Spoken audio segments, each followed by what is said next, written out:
Section 3. The Adventure of the Dancing Men. Holmes had been seated for some hours in silence, with his long thin back curved over a chemical vessel in which he was brewing a particularly malodorous product. His head was sunk upon his breast, and he looked from my point of view like a strange lank bird, with dull grey plumage and a black top-knot. "So, Watson," said he suddenly, "you do not propose to invest in South African securities?" I gave a start of astonishment. Accustomed as I was to Holmes's curious faculties, this sudden intrusion into my most intimate thoughts was utterly inexplicable. "How on earth do you know that?" I asked. He wheeled round upon his stool, with a steaming test-tube in his hand and a gleam of amusement in his deep-set eyes. "Now, Watson, confess yourself utterly taken aback," said he. "I am." "I ought to make you sign a paper to that effect." "Why?" "Because in 5 minutes you will say that it is all so absurdly simple." "I am sure that I shall say nothing of the kind." "You see, my dear Watson." He propped his test-tube in the rack and began to lecture with the air of a professor addressing his class. "It is not really difficult to construct a series of inferences, each dependent upon its predecessor and each simple in itself. If, after doing so, one simply knocks out all the central inferences and presents one's audience with the starting point and the conclusion, one may produce a startling, though possibly a meretricious effect. Now, it was not really difficult, by an inspection of the groove between your left forefinger and thumb, to feel sure that you did not propose to invest your small capital in the goldfields." "I see no connection." "Very likely not, but I can quickly show you a close connection. Here are the missing links of a very simple chain. 1. You had chalk between your left finger and thumb when you returned from the club last night. 2. You put chalk there when you play billiards to steady the cue. 3. You never play billiards except with Thurston. 4.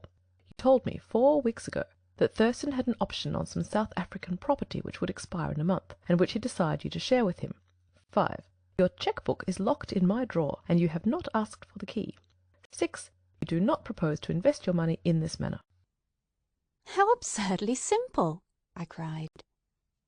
"Quite so," said he, a little nettled. "Every problem becomes very childish when once it is explained to you. Here is an unexplained one. See what you can make of that, friend Watson." He tossed a sheet of paper upon the table, and turned once more to his chemical analysis. I looked with amazement at the absurd hieroglyphics upon the paper. "Why, Holmes, it is a child's drawing!" I cried. "Oh, that's your idea?" "What else should it be?"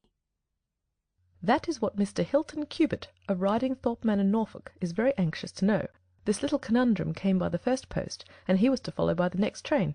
There's a ring at the bell, Watson. I should not be very much surprised if this were he." A heavy step was heard upon the stairs, and an instant later there entered a tall, ruddy, clean-shaven gentleman, whose clear eyes and florid cheeks told of a life led far from the fogs of Baker Street. He seemed to bring a whiff of his strong, fresh, bracing East Coast air with him as he entered. Having shaken hands with each of us, he was about to sit down, when his eye rested upon the paper with the curious markings, which I had just examined and left upon the table. "Well, Mr. Holmes, what do you make of these?" he cried. "They told me that you were fond of queer mysteries, and I don't think you can find a queerer one than that. I sent the paper ahead, so that you might have time to study it before I came." "It is certainly a rather curious production," said Holmes. "At first sight it would appear to be some childish prank. It consists of a number of absurd little figures dancing across the paper on which they are drawn. Why should you attribute any importance to so grotesque an object?" "I never should, Mr. Holmes, but my wife does. It's frightening her to death. She says nothing, but I can see terror in her eyes. That's why I want to sift the matter to the bottom." Holmes held up the paper so that the sunlight shone full upon it. It was a page torn from a notebook. The markings were done in pencil and ran in this way. Holmes examined it for some time, and then, folding it carefully up, he placed it in his pocket-book. "This promises to be a most interesting and unusual case," said he. "You gave me a few particulars in your letter, Mr. Hilton Cubitt, but I should be very much obliged if you would kindly go over it all again for the benefit of my friend, Dr. Watson." I'm not much of a storyteller, said our visitor, nervously clasping and unclasping his great, strong hands. You'll just ask me anything that I don't make clear. I'll begin at the time of my marriage last year. But I want to say first of all that, though I'm not a rich man, my people have been at Ridingthorpe for a matter of 5 centuries, and there's no better-known family in the county of Norfolk. Last year I came up to London for the Jubilee, and I stopped at a boarding-house in Russell Square, because Parker, the vicar of our parish, was staying in it. There was an American young lady there. Patrick was the name, Elsie Patrick. In some way we became friends, until before my month was up I was as much in love as any man could be. We were quietly married at our registry office, and we returned to Norfolk a wedded couple. You'll think it very mad, Mr. Holmes, that a man of a good old family should marry a wife in this fashion, knowing nothing of her past or her people, but if you saw her and knew her, it would help you to understand. She was very straight about it, was Elsie. I can't say that she did not give me every chance of getting out of it if I wished to do so. I have had some very disagreeable associations in my life, said she. I wish to forget all about them. I would rather never allude to the past, for it is very painful to me. If you take me, Hilton, you will take a woman who has nothing that she need be personally ashamed of. But you will have to be content with my word for it, and to allow me to be silent as to all that passed up to the time when I became yours. If these conditions are too hard, then go back to Norfolk, and leave me to the lonely life in which you found me. It was only the day before our wedding that she said those very words to me. I told her that I was content to take her on her own terms, and I have been as good as my word. Well, we have been married now for a year, and very happy we have been. But about a month ago, at the end of June, I saw for the first time signs of trouble. One day my wife received a letter from America. I saw the American stamp. She turned deadly white, read the letter, and threw it into the fire. She made no allusion to it afterwards, and I made none, for a promise is a promise, but she has never known an easy hour from that moment. There is always a look of fear upon her face, a look as if she were waiting and expecting. She would do better to trust me. She would find that I was her best friend, but until she speaks I can say nothing. Mind you, she is a truthful woman, Mr. Holmes, and whatever trouble there may have been in her past, it has been no fault of hers. I am only a simple Norfolk squire, but there is not a man in England who ranks his family honour more highly than I do. She knows well, and she knew it well before she married me. She would never bring any stain upon it, of that I am sure. Well, now I come to the queer part of my story.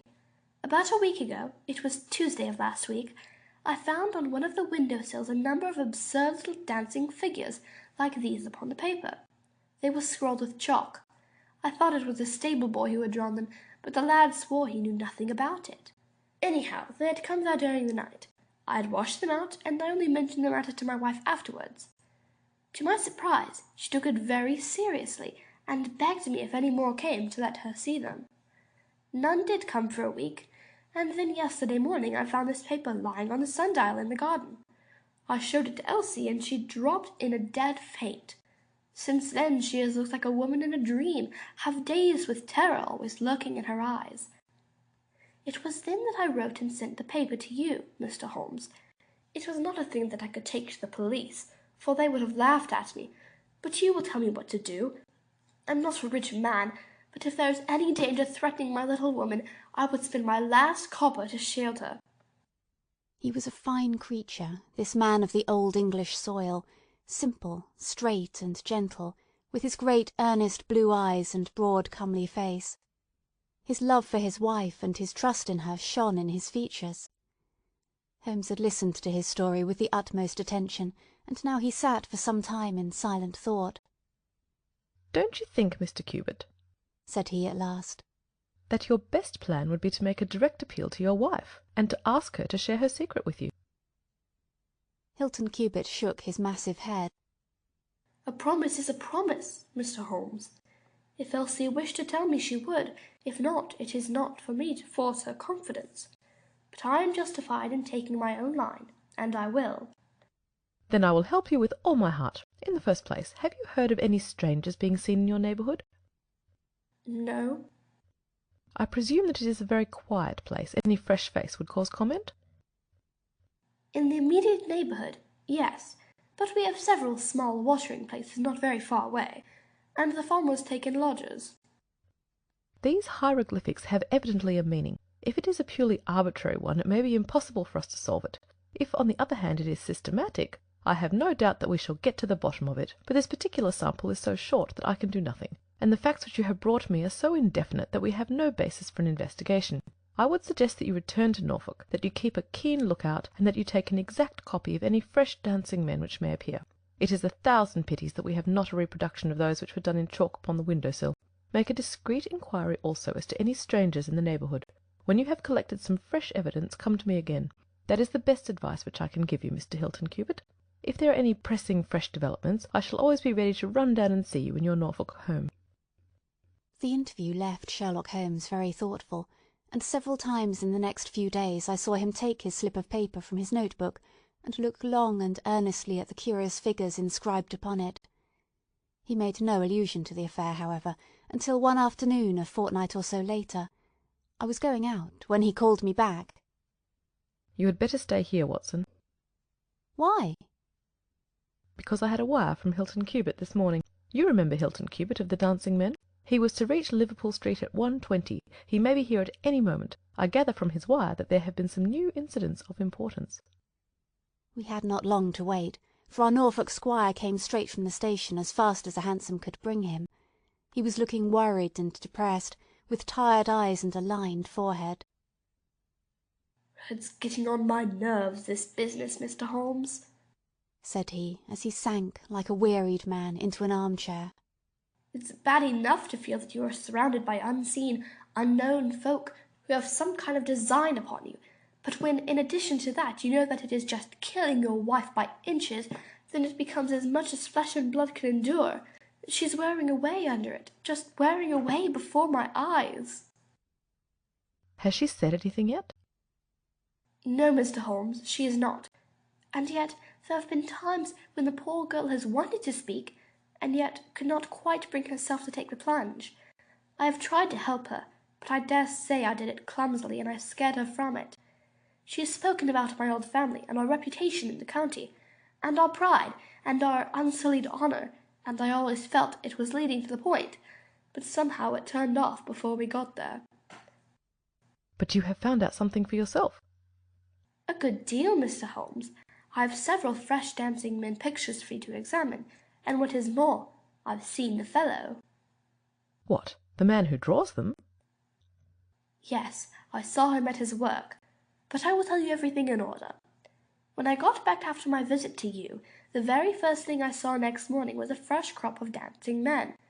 They had been drawn in chalk upon the wooden black door of the tool house, which stands behind the lawn in full view of the front windows. I took an exact copy, and here it is. He unfolded a paper and laid it upon the table. Here is a copy of the hieroglyphics. Excellent, said Holmes. Excellent. Pray continue.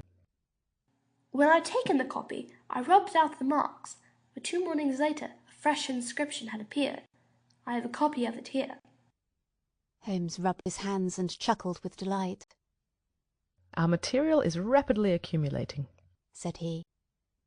3 days later, a message was left scrawled on paper and placed under the pebble on the sundial. Here it is. The characters are, as you see, exactly the same as the last one.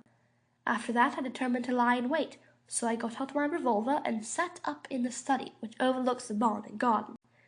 About 2 in the morning I was seated by the window, all being dark save for the moonlight outside, when I heard steps behind me, and there was my wife in her dressing gown. She implored me to come back to bed. I told her frankly that I wished to see who it was that played such absurd tricks upon us. She answered that it was some senseless and practical joke, and that I should not take any notice of it. If it really annoys you, Hilton, we might go travel, you and I, and so avoid this nuisance. What, be driven out of our own house by a practical joke? Said I. Why, we should have the whole country laughing at us. Well, come to bed, said she, and we can discuss it in the morning. Suddenly, as she spoke, I saw her white face grow whiter yet in the moonlight. and her hand tightened upon my shoulder. Something was moving in the shadow of the tool house. I saw a dark, creeping figure which crawled round the corner and squatted in the front door. Seizing my pistol, I was rushing out when my wife threw her arms around me and held me with a convulsive strength. I tried to throw her off, but she clung to me most desperately. At last I got clear, but by the time I had opened the door and reached the house, the creature was gone. He had left trace of his presence, however, for there on the door was the very same arrangement of the dancing men which had already twice appeared, and which I have copied on paper. There was no other sign of the fellow anywhere, though I ran all over the grounds. And yet the amazing thing is that he must have been there all the time, for when I examined the door again in the morning, he had scrawled some more of his pictures under the line which I had already seen. Have you that fresh drawing? Yes, it is very short, but I made a copy of it, and here it is. Again he produced a paper. The new dance was in this form. Tell me, said Holmes, and I could see by his eyes that he was much excited. Was this a mere addition to the first, or did it appear to be entirely separate? It was on a different panel of the door. Excellent. This is far the most important of all for our purpose. It fills me with hopes. Now, Mr. Hilton Cubitt, please continue your most interesting statement. I have nothing more to say, Mr. Holmes, except that I was angry with my wife that night for having held me back when I might have caught the skulking rascal. She said that she feared that I might come to harm. For an instant it had crossed my mind that perhaps what she really feared was that he might come to harm, for I could not doubt that she knew who this man was, and what he meant by these strange signals. But there is a tone in my wife's voice, Mr. Holmes, and a look in her eyes which forbid doubt, and I am sure that it was indeed my own safety that was in her mind. There's the whole case, and now I want your advice as to what I ought to do. My own inclination is to put half a dozen of my farm lads in the shrubbery, and when this fellow comes again, to give him such a hiding that he will leave us in peace for the future. I fear it is too deep a case for such simple remedies, said Holmes. How long can you stay in London? I must go back today. I would not leave my wife alone all night for anything. She is very nervous, and begged me to come back. I dare say you are right, but if you could have stopped, I might possibly have been able to return with you in a day or two. Meanwhile you will leave me these papers, and I think that it is very likely that I shall be able to pay you a visit shortly, and to throw some light upon your case. Sherlock Holmes preserved his calm, professional manner until our visitor had left us, although it was easy for me, who knew him so well, to see that he was profoundly excited. The moment that Hilton Cubitt's broad back had disappeared through the door, my comrade rushed to the table, laid out all the slips of paper containing dancing men in front of him, and threw himself into an intricate and elaborate calculation.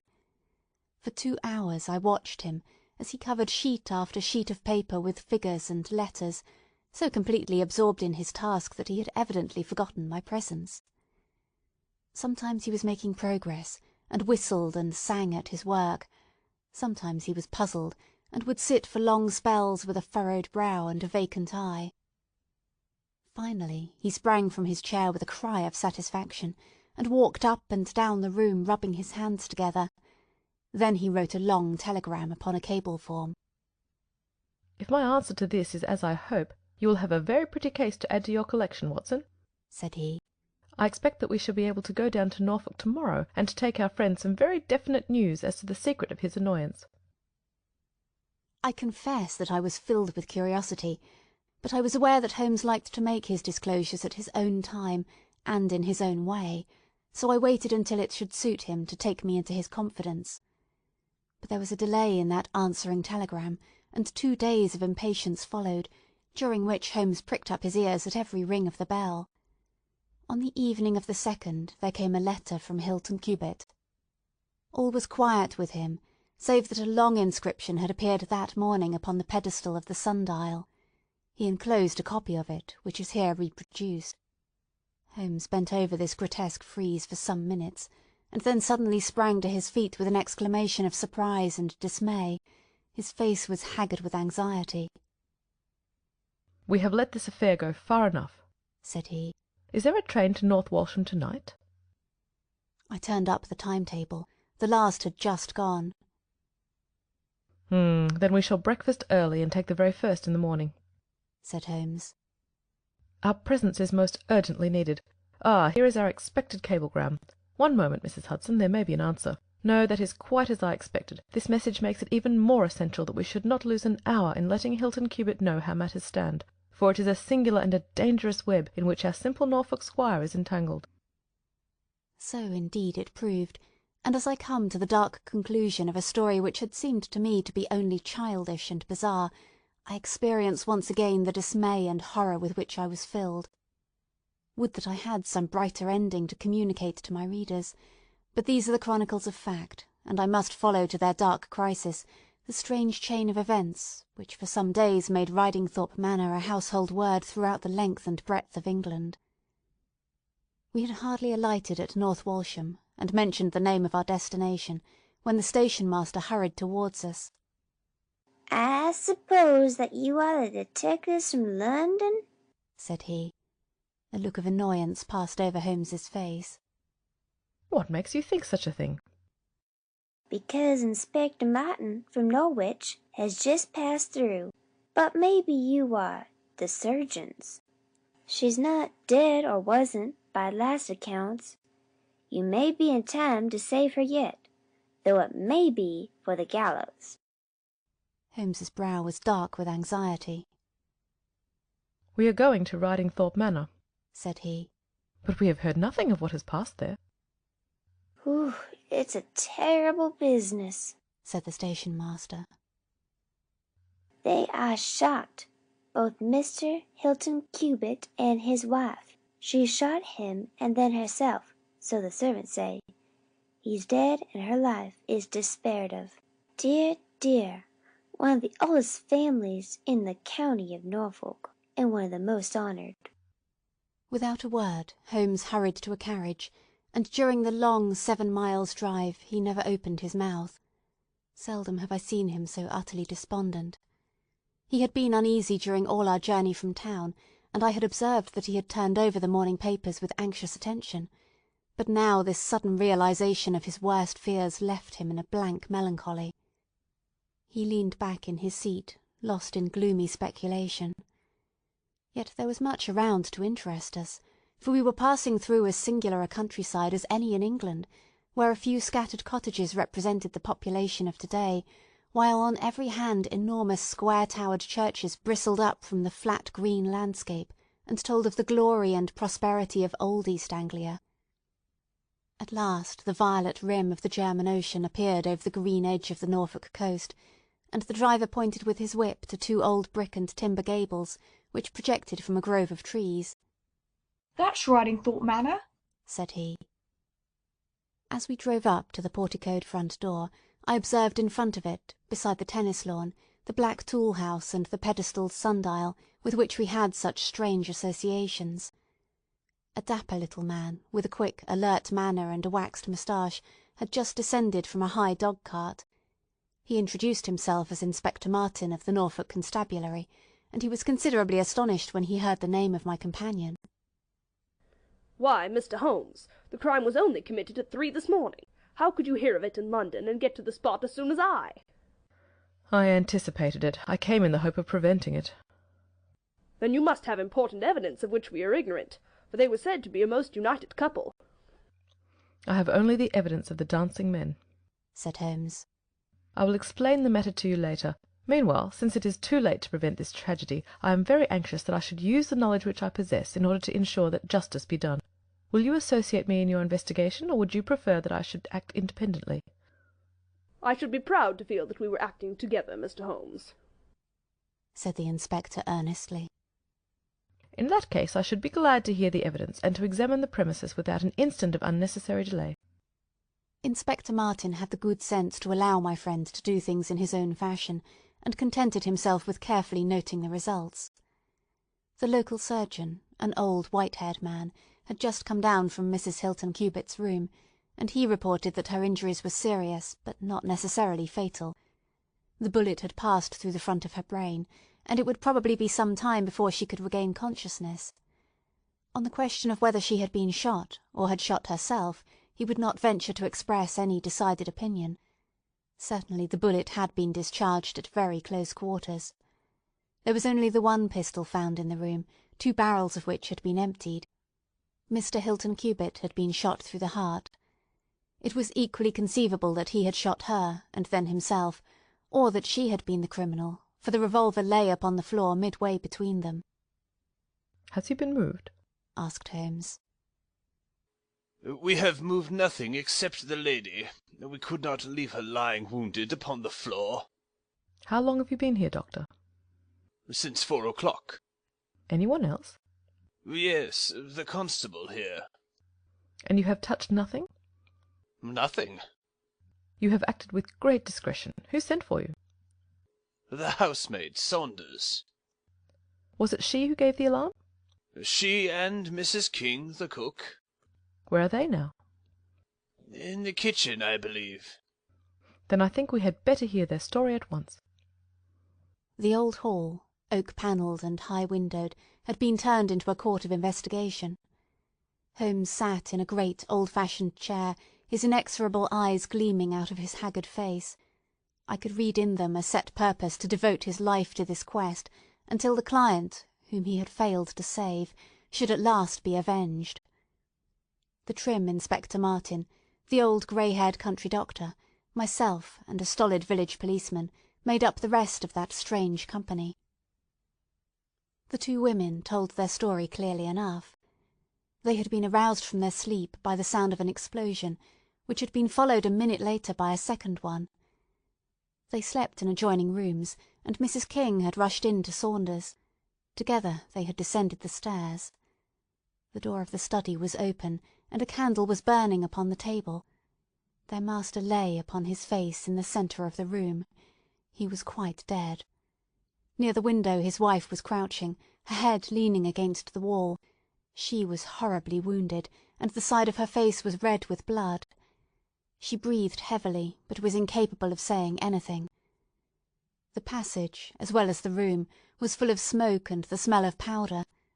The window was certainly shut and fastened upon the inside. Both women were positive upon the point. They had at once sent for the doctor and for the constable. Then, with the aid of the groom and the stable-boy, they had conveyed their injured mistress to her room. Both she and her husband had occupied the bed. She was clad in her dress, he in his dressing-gown over his night-clothes. Nothing had been moved in the study. So far as they knew, there had never been any quarrel between husband and wife. They had always looked upon them as a very united couple. These were the main points of the servants' evidence. In answer to Inspector Martin, they were clear that every door was fastened upon the inside, and that no one could have escaped from the house. In answer to Holmes, they both remembered that they were conscious of the smell of powder from the moment that they ran out of their rooms upon the top floor. "I commend that fact very carefully to your attention," said Holmes to his professional colleague. "And now I think that we are in a position to undertake a thorough examination of the room." The study proved to be a small chamber, lined on 3 sides with books, and with a writing-table facing an ordinary window which looked out upon the garden. Our first attention was given to the body of the unfortunate squire, whose huge frame lay stretched across the room. His disordered dress showed that he had been hastily aroused from sleep. The bullet had been fired at him from the front, and had remained in his body, after penetrating the heart. His death had certainly been instantaneous and painless. There was no powder marking either upon his dressing-gown or on his hands. According to the country surgeon, the lady had stains upon her face, but none upon her hand. "The absence of the latter means nothing, though its presence may mean everything," said Holmes. "Unless the powder from a badly fitting cartridge happens to spurt backward, one may fire many shots without leaving a sign. I would suggest that Mr. Cubitt's body may now be removed. I suppose, Doctor, you have not recovered the bullet which wounded the lady?" "A serious operation will be necessary before that can be done, but there are still 4 cartridges in the revolver. 2 have been fired and 2 wounds inflicted, so that each bullet can be accounted for." "So it would seem," said Holmes. "Perhaps you can account also for the bullet which has so obviously struck the edge of the window?" He had turned suddenly, and his long thin finger was pointing to a hole which had been drilled right through the lower window sash, about an inch above the bottom. "By George!" cried the inspector. "However did you see that?" "Because I looked for it." "Wonderful!" said the country doctor. "You are certainly right, sir. Then a third shot has been fired, and therefore a third person must have been present. But who could that have been, and how could he have got away?" "That is the problem which we are now about to solve," said Sherlock Holmes. "You remember, Inspector Martin, when the servants said that on leaving their room they were at once conscious of a smell of powder. I remarked that the point was an extremely important one." "Yes, sir, but I confess I did not quite follow you." "It suggested that at the time of the firing the window as well as the door of the room had been open. Otherwise the fumes of powder could not have been blown so rapidly through the house. A draught in the room was necessary for that. Both door and window were only open a very short time, however." "How do you prove that?" "Because the candle was not gutted." "Capital!" cried the inspector. "Capital!" Feeling sure that the window had been open at the time of the tragedy, I conceived that there might have been a third person in the affair who stood outside this opening and fired through it. Any shot directed at this person might hit the sash. I looked, and there, sure enough, was the bullet mark." "But how came the window to be shut and fastened?" The woman's first instinct would be to shut and fasten the window. But hello, what is this?" It was a lady's handbag which stood upon the study table, a trim little handbag of crocodile skin and silver.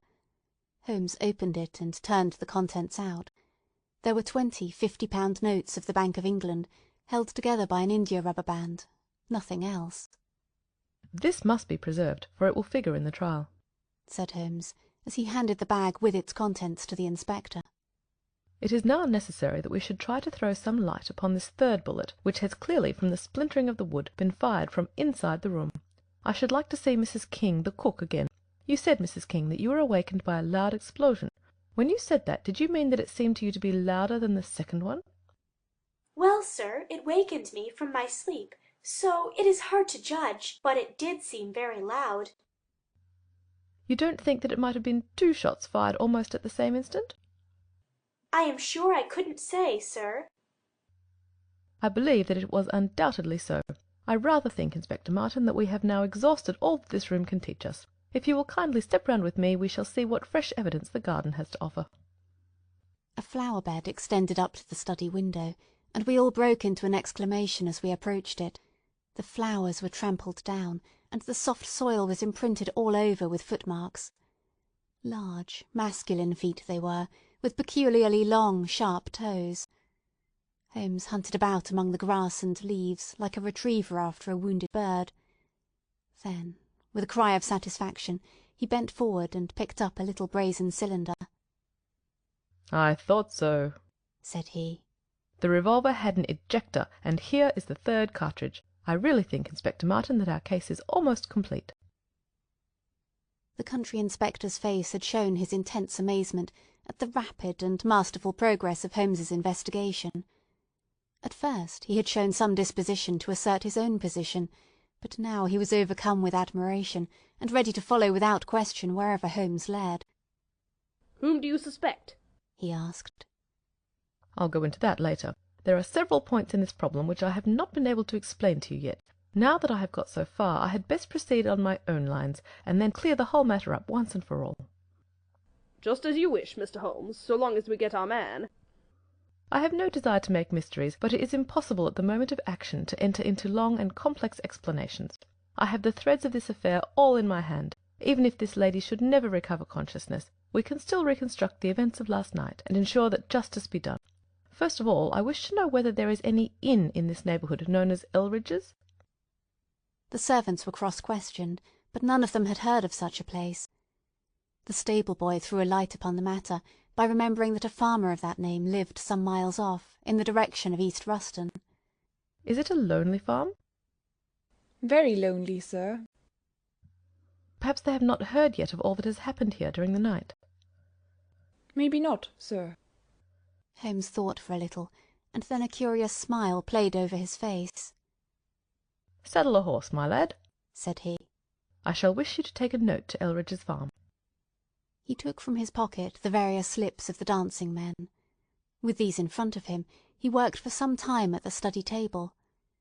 Finally, he handed a note to the boy, with directions to put it into the hands of the person to whom it was addressed, and especially to answer no questions of any sort which might be put to him. I saw the outside of the note, addressed in straggling, irregular characters, very unlike Holmes's usual precise hand. It was consigned to Mr. Abe Slaney, Elbridge's Farm, East Ruston, Norfolk. "I think, Inspector," Holmes remarked, "that you would do well to telegraph for an escort, as if my calculations prove to be correct, you may have a particularly dangerous prisoner to convey to the county jail. The boy who takes this note could no doubt forward your telegram. If there is an afternoon train to town, Watson, I think we should do well to take it, as I have a chemical analysis of some interest to finish, and this investigation draws rapidly to a close."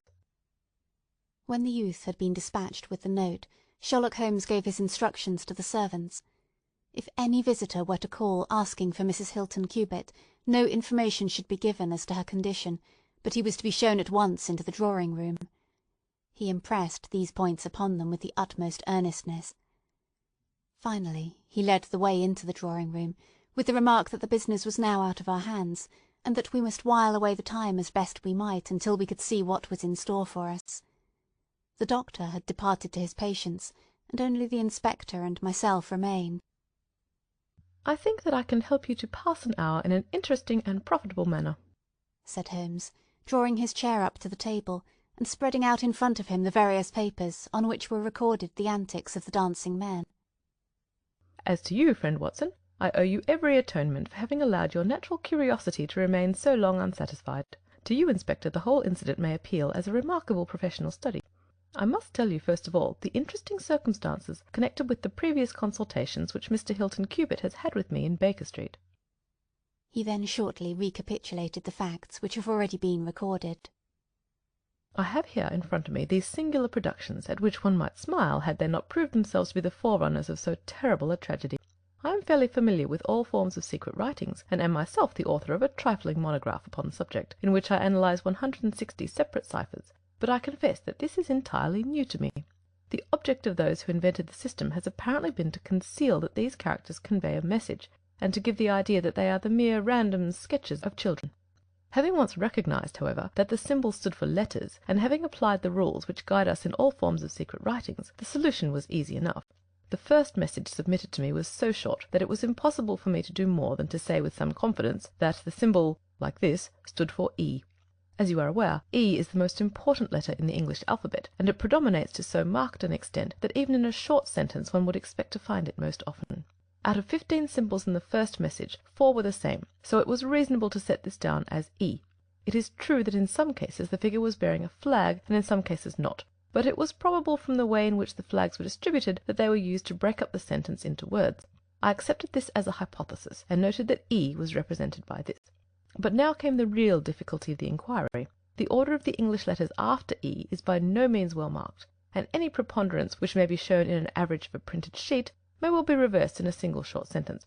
Speaking roughly, T, A, O, I, N, S, H, R, D, and L are the numerical order in which the letters occur, but T, A, O, and I are very nearly abreast of each other, and it would be an endless task to try each combination until a meaning was arrived at.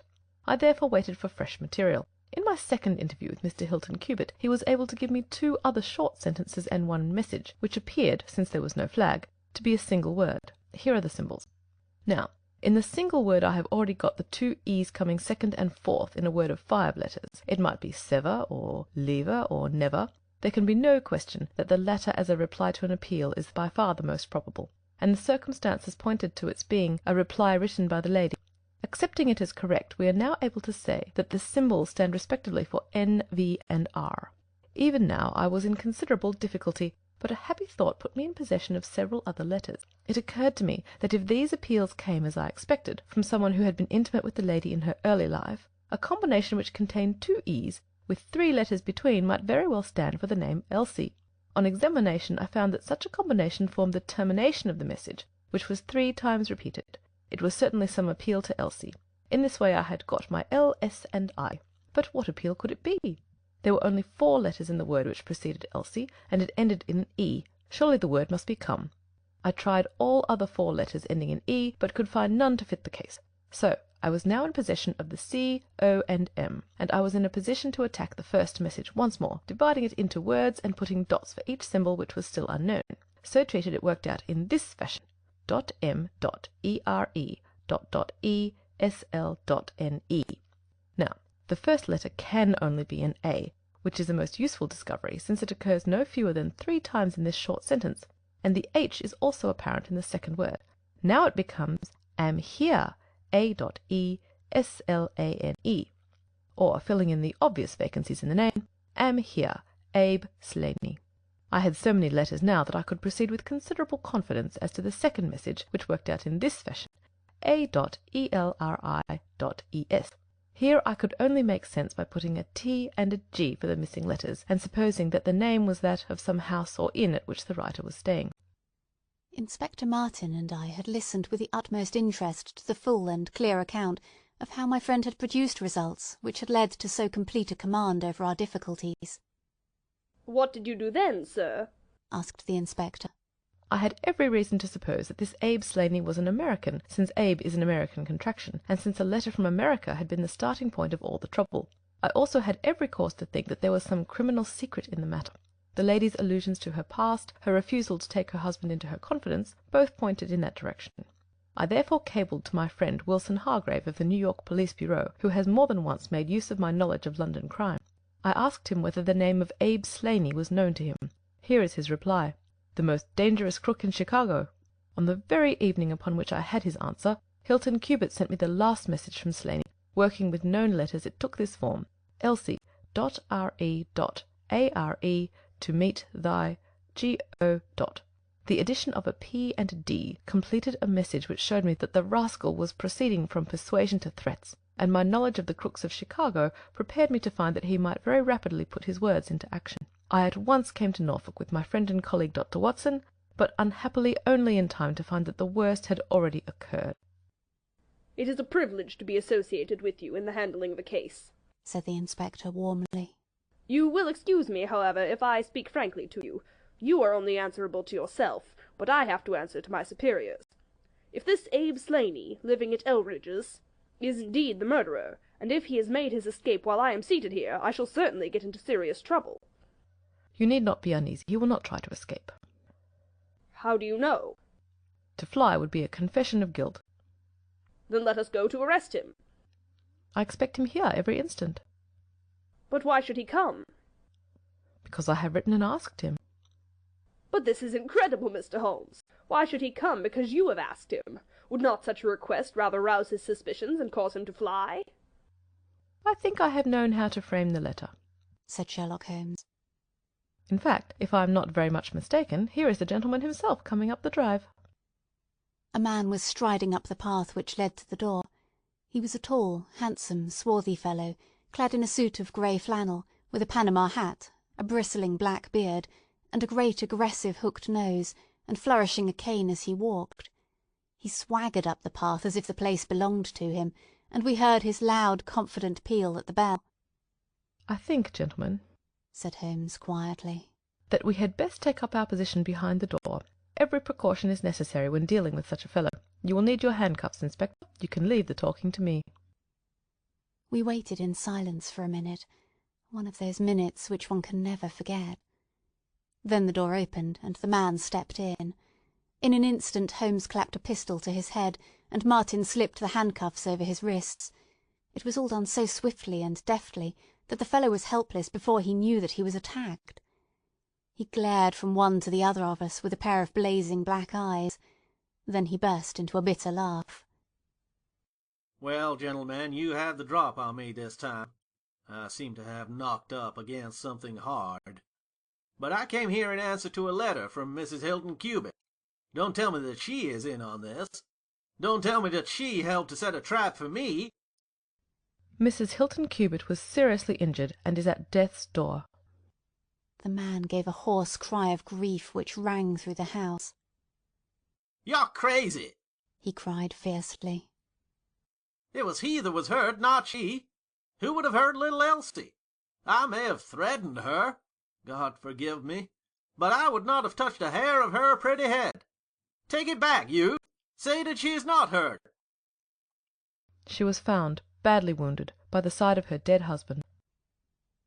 He sank with a deep groan onto the settee, and buried his face in his manacled hands. For 5 minutes he was silent.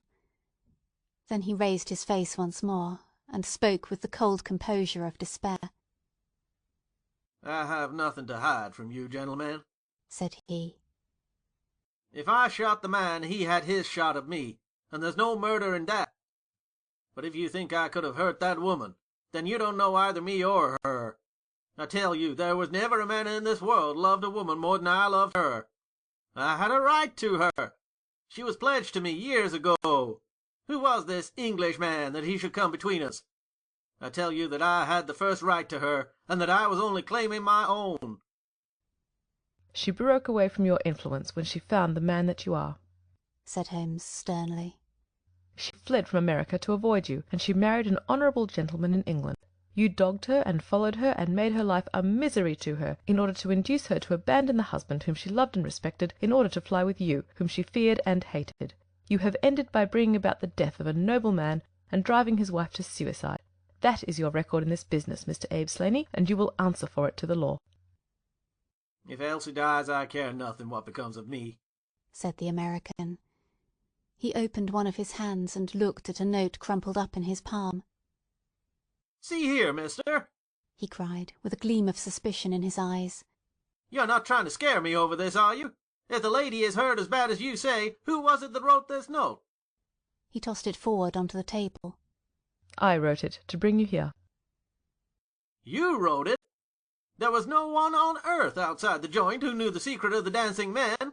How came you to write it?" "What one man can invent, another can discover," said Holmes. "There is a cab coming to convey you back to Norwich, Mr. Slaney, but meanwhile you have some time to make some small reparation for the injury you have wrought. Are you aware that Mrs. Hilton Cubitt has herself lain under grave suspicion of the murder of her husband, and that it was only my presence here, and the knowledge which I happen to possess, which has saved her from the accusation? The least that you owe her is to make it clear to the whole world that she was in no way, directly or indirectly, responsible for his tragic end." "I ask nothing better," said the American. "I guess the very best case I can make for myself is the absolute naked truth." "It is my duty to warn you that it will be used against you," cried the inspector, with the magnificent fair play of the British criminal law. Slaney shrugged his shoulders. "I'll chance that," said he. "First of all, I want you gentlemen to understand that I have known this lady since she was a child. There were 7 of us in a gang in Chicago, and Elsie's father was the boss of the joint. He was a clever man, was old Patrick. It was he who invented that writing, which will pass as a child's scrawl unless you just happen to have the key to it. Well, Elsie learned some of our ways, but she couldn't stand the business, and she had a bit of honest money of her own, so she gave us all the slip and got away to London. She had been engaged to me, and she would have married me, I believe, if I had taken over another profession, but she would have nothing to do with anything on the cross. It was only after her marriage to this Englishman that I was able to find out where she was. I wrote to her, but got no answer. After that, I came over, and as letters were no use, I put my messages where she could read them. Well, I have been here a month now. I lived in that farm, where I had a room down below, and could get in and out every night, and no one the wiser. I tried all I could to coax Elsie away. I knew that she read the messages, for once she wrote an answer under one of them. Then my temper got the better of me, and I began to threaten her. She sent me a letter then, imploring me to go away, and saying that it would break her heart if any scandal should come upon her husband. She said that she would come down when her husband was asleep, at 3 in the morning, and speak with me through the end window, if I would go away afterwards and leave her in peace. She came down, and brought money with her, trying to bribe me to go. This made me mad, and I caught her arm and tried to pull her through the window. At that moment in rushed the husband, with his revolver in his hand. Elsie had sunk down upon the floor, and we were face to face. I was healed also, and I held up my gun to scare him off and let me get away. He fired, and missed me. I pulled off almost at the same instant, and down he dropped. I made away across the garden, and as I went I heard the window shut behind me.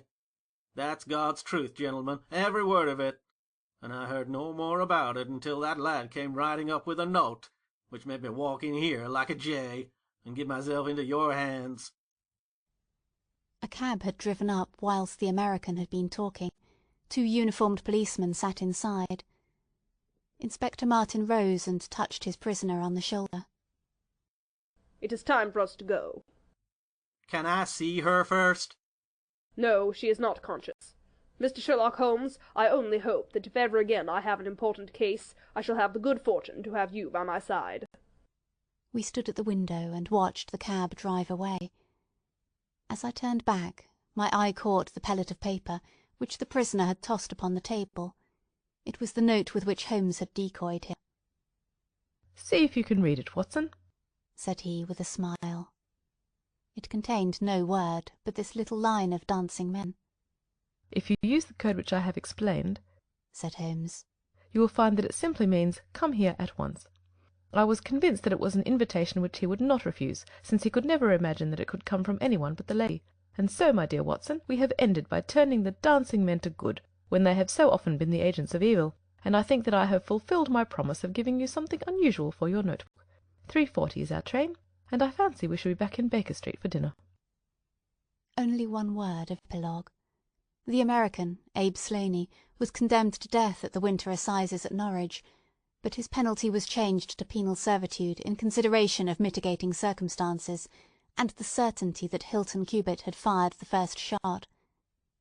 Of Mrs. Hilton Cubitt I only know that I have heard she recovered entirely, and that she still remains a widow, devoting her whole life to the care of the poor and to the administration of her husband's estate. End of section 3.